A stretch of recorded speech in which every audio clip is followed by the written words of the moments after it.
73 करोड़ लोग भूखे सोते हैं, यानी कि दुनिया का हर 11वां इंसान। और ऐसा कभी भी नहीं होना चाहिए। तो मैं आपको दिखाना चाहता हूँ कि कैसे हम अपने मेन चैनल के वीडियोस के हर 20 व्यूज पे एक इंसान का पेट भर पा रहे हैं, और साथ में कुछ ऐसी चीजें जो फाइनल कट में नहीं थी। शुरुआत करते हैं केन्या से, जहाँ हम साफ पानी का एक अनलिमिटेड सप्लाई पहुंचाने के लिए गए थे, लेकिन इस बार प्रॉब्लम कुछ और ही है। खाना। स्टडीज से हमें ये पता चला कि अगर बच्चों को स्कूल में खाना मिले तो उनकी अटेंडेंस 50% तक बढ़ सकती है और उनके एग्जाम स्कोर्स भी 20% तक इंप्रूव हो सकते हैं। अब इसकी वजह से आगे इस वीडियो में मैं ये पूछने निकल पड़ा कि यहाँ खाने की इतनी कमी क्यों है, और जो मैंने जाना उससे मैं दंग रह गया। ये दुनिया की सबसे स्टूपिड प्रॉब्लम है। कैरल, जो यहाँ के कई स्कूल्स की प्रिंसिपल हैं, वो बता रही थी कि जब बच्चे माल नरिश्ड होते हैं तो रिसेस में खेलने के बजाय वो बस पड़े रहते हैं। जब आप स्कूल में आते हो तो वो कमजोर दिखते हैं, उनमें ताकत नहीं होती है। ब्रेक टाइम में भी बस चुपचाप बैठे होते हैं, खेलने की ताकत नहीं होती है। लेकिन जैसे ही सबको खाना मिला, पूरा माहौल ही जैसे मानो बदल सा गया। क्या तुम्हें खाना पसंद आया? हाँ। बच्चे हंस रहे थे, इधर उधर दौड़ रहे थे, एक दूसरे के साथ खेल रहे थे। ठीक है, ये सब उसका पीछा कर रहे हैं। मुझे नहीं लगता इन्होंने पहले कभी ड्रोन देखा है। शायद मैंने एक कल्ट बना लिया है। ठीक है, आज शायद केन्या में हमारा तीसरा दिन है। ये एक लो इनकम वाला एरिया है। स्कूल्स की हालत भी कल वाले स्कूल से ज्यादा खराब है। इन बच्चों को स्कूल में खाना नहीं मिलता, तो आज इनकी जिंदगी में बहुत बड़ा बदलाव आने वाला है। इनमें से ज्यादातर बच्चों को कम कैलोरीज मिलती है, लेकिन इसके बाद ये अपने स्कूल में रोज पेट भर के खाना खा पाएंगे। वो ज्यादा सीख पाएंगे, अच्छे से बढ़ पाएंगे और कम बीमार पड़ेंगे। और जरूरी बात यह है कि वो खुश रहेंगे, जो कि हमारी ख्वाहिश है। शुरू करें? ठीक है, मैं एक और स्कूल में आया हूँ जहाँ करीब 500 से ज्यादा बच्चे हैं। दिखाओ सबको। अगली बार मुर्गियों को रात को मारना दो। इस स्कूल में 500 से भी ज्यादा बच्चे हैं, सबको दिखाओ।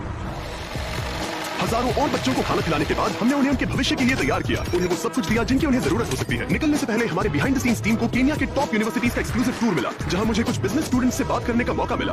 फिलांथ्रोपी और दुनिया को बेहतर बनाने के लिए आपका लॉन्ग टर्म गोल क्या है? तो लॉन्ग टर्म में हमारा एक चॉकलेट का ब्रांड है फीस्टेबल्स, और मैंने उसकी सप्लाई चेन के पीछे थोड़ी रिसर्च की थी। मैं हैरान था क्योंकि उस फार्म में 16 साल के बच्चे काम कर रहे थे, और मैंने सोचा कि ये तो बिल्कुल भी ठीक नहीं है। हमारा मेन ऑब्जेक्टिव ये है कि 10 लाख से भी ज्यादा बच्चे आज भी बाल मजदूरी में फंसे हुए हैं, और हम उन्हें निकालने की पूरी कोशिश कर रहे हैं। और इसीलिए हमारी अगली मंजिल मेरे लिए खास मायने रखती है। हम है खाना में यहीं से हम फेस्टिवल्स के लिए अपना ज्यादातर कोको लेते हैं, तो यहाँ जो स्कूल मील प्रोग्राम्स हैं वो मेरे लिए ज्यादा स्पेशल हैं। मेरे लिए? हाँ।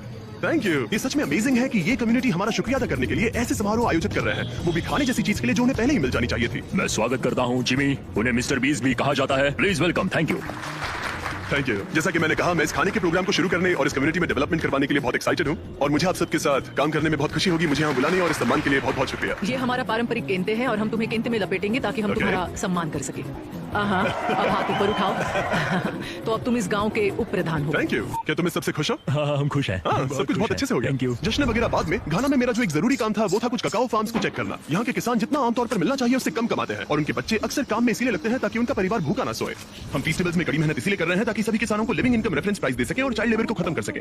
मैंने ककाओ फार्म्स को पर्सनली देखा, और हमने इस पूरे मिशन को बढ़ावा देने के लिए एक वीडियो शूट किया। बिग चॉकलेट अपने फार्मर्स को इतने कम पैसे देता है कि वो एक दिन में $1 से भी कम कमाते हैं। पहला, हम हमारे सारे ककाओ फार्मर्स को एक लिविंग इनकम रेफरेंस प्राइस देते हैं। दूसरा, हमारे सारे ककाओ फेयर ट्रेड सर्टिफाइड है, जो एथिकल सर्टिफिकेशन का गोल्ड स्टैंडर्ड है। आपका शुक्रिया, बहुत बहुत शुक्रिया। आपसे कल मिलता हूँ। ठीक है, चलो चलते हैं। Hello, thank you. जो भी लोग मेन चैनल के वीडियोस देखते हैं उन्हें इसका असर पूरी तरह से नहीं समझेगा। इससे बहुत सारे बच्चे स्कूल में रह पाएंगे और वो फेल भी बहुत कम होंगे। वो ककाओ फार्म से बाहर निकल पाएंगे, जो मैं फेस्टिवल्स में करने की कोशिश कर रहा हूँ। हमने यहाँ स्कूल मील प्रोग्राम शुरू कर दिया है। अजीब लगेगा, लेकिन इन्हें 10 और नए एडमिशन मिल गए हैं, क्योंकि अफवाह फैल गई है कि मैं स्कूल मील प्रोग्राम शुरू कर रहा हूँ। और कुछ दिन पहले शुरू करने के बाद और 11 बच्चे स्कूल में भर्ती हो गए। सिर्फ मुफ्त में खाने की वजह से 21 बच्चे आ गए, जो कि बहुत अच्छा है, क्योंकि 21 बच्चे शायद उन ककाओ फार्म्स पर ही काम कर रहे होते हैं। इन्होंने कहा कि यहाँ के करीब 97% बच्चे ककाओ फार्म से आए हैं, और अब वो अच्छे से खा रहे हैं और पढ़ाई भी कर रहे हैं। पिछले कुछ सालों में हमने दूसरों की जिंदगी बदलने में हर संभव कोशिश की है, जैसे अफ्रीका में 100 कुएं खुदवाना, दुनिया भर में 100 घर बनवाना, और 2000 लोगों को फिर से चलने में मदद करना। और 73 फिलैंथ्रोपी वीडियोस के बाद और आप सबकी मदद की वजह से हम इन प्रोजेक्ट्स के ऊपर 9 करोड़ से भी ज्यादा खर्च कर पाए हैं। और भले ही आपको ज्यादा लग सकता है, लेकिन अभी भी बहुत सारा काम बाकी है। और जहाँ एक तरफ अफ्रीका जैसे देशों में खाना कम पड़ रहा है, वहीं अमेरिका में बहुत सारा खाना बर्बाद हो रहा है। तुमने अपनी जिंदगी में कितनों को खाना खिलाया? कम से कम 30 से 50 लाख लोगों को। वाह, क्या बात है। हाँ, यकीन नहीं होता ना। ये है एवन, और पिछले 6 सालों से ये एक शेयरिंग एक्सेस नाम की नॉन प्रॉफिट ऑर्गेनाइजेशन बनाने में लगा है। इसका मकसद है बचे हुए खाने को बर्बाद होने से रोकना और फिर उसे जरूरतमंद लोगों तक पहुंचाना। और अब तक इसने 53,000 मेट्रिक टन खाना बर्बाद होने से बचाया है, और ये सब पॉसिबल हो पाया है वॉलंटियर्स, डोनेशंस और इस बड़े से वेयर हाउस की मदद से।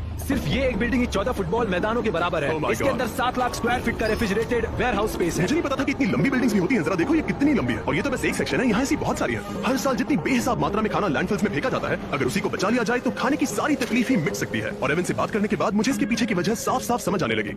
पिछले 3 सालों में हमने सिर्फ एक बिल्डिंग से 10,000 मेट्रिक टन फल और सब्जियां बांटे। और 3 साल पहले ये सब कचरे में जा रहा हाँ, था। हर साल करीब 4,500 मेट्रिक टन का खाना फेंका जाता था, और इसके पीछे $10 लाख खर्च किए जाते थे। ये दुनिया की सबसे स्टूपिड चीजों में से एक है। पर हमारे पास एक ऑर्गेनाइजेशन है जो खाना बना के ये एक शानदार आइडिया है, लेकिन सवाल यह है कि किसी ने ये पहले क्यों नहीं किया? हमें यानी कंज्यूमर्स को इस बारे में कोई जानकारी नहीं होती है। वो लोग खाने को ट्रकों में भरकर बस फेंक देते हैं, क्योंकि उनके लिए वो ज्यादा आसान होता है। हम रोज सुबह जल्दी उठकर उन ट्रकों से पहले स्टोर में पहुंचकर खाना लेने जाते हैं। एक बॉक्स भर के खाना जिसे वो फेंकते थे, उनके उसमें $100 लगते थे। हमने यहाँ कम से कम $15 लाख के कचरे के खर्च को बचाया है। सिर्फ अमेरिका में ही हर साल लगभग 60 करोड़ मैट्रिक टन खाना बर्बाद हो जाता है, यानी कि हर साल करीब 2 एम्पायर स्टेट बिल्डिंग्स के बराबर खाना। और एवन जैसे लोग इस संख्या को कम करने के लिए स्मार्ट और किफायती तरीके ढूंढ रहे हैं। तो आज हमारे लिए क्या प्लान है? तो आज हम शेयरिंग एक्सेस के एक दिन के जीवन के बारे में जानेंगे। हम थोड़ा खाना बचाएंगे, सोर्टिंग करेंगे, उस खाने को पकाएंगे जिसे हमने बचाया है और फिर उसे लोगों में बांटेंगे। हर एक दिन एवन तुम्हें वो एक्स्ट्रा खाना देता है जो वरना फेंक दिया जाता। उस खाने के हिसाब से रेसिपी तैयार करके बड़े पैमाने पर बनाते हो और जरूरतमंद लोगों को बांट देते हो। तुमने बिल्कुल सही कहा। मुफ्त में। हाँ, क्यों? ये मेरे अतीत का एक हिस्सा है। पहले मैं बेघर था, मैं काफी समय तक ड्रग्स और शराब से जूझ रहा था और मुझे पता है कि भूखा सोना कैसा होता है। बस इस वीडियो को शूट करने के दौरान हमने यहाँ की रसोई में 300 मील्स तैयार किए, लेकिन मेन चैनल के वीडियो को मिलने वाले ढेरों व्यूज के कारण शेफ मैट हजारों लोगों के पेट भर पाएगा। नोलन, मुझे लगता है कि हमें और मिर्च की जरूरत पड़ेगी। क्या तुम मेरे साथ आओगे? ओके, तो तुम्हें मिर्च वहाँ मिलेगी, ठीक है? वहाँ अंदर। हाँ।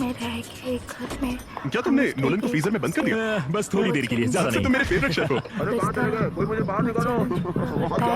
हमने फिलाडेल्फिया में पूरे 2 दिन बिताए, तैयारियां करने में, शूटिंग में और बहुत सारा खाना बांटने में। और जब वहाँ का काम खत्म हुआ, हम इस ऑपरेशन को मेरे होम स्टेट नॉर्थ कैरोलिना में ले गए, जहाँ जाकर हमने वहाँ की कम्युनिटी में भी खाना बांटा। यहाँ हर कार को इस बचाए हुए खाने का एक बॉक्स मिलेगा।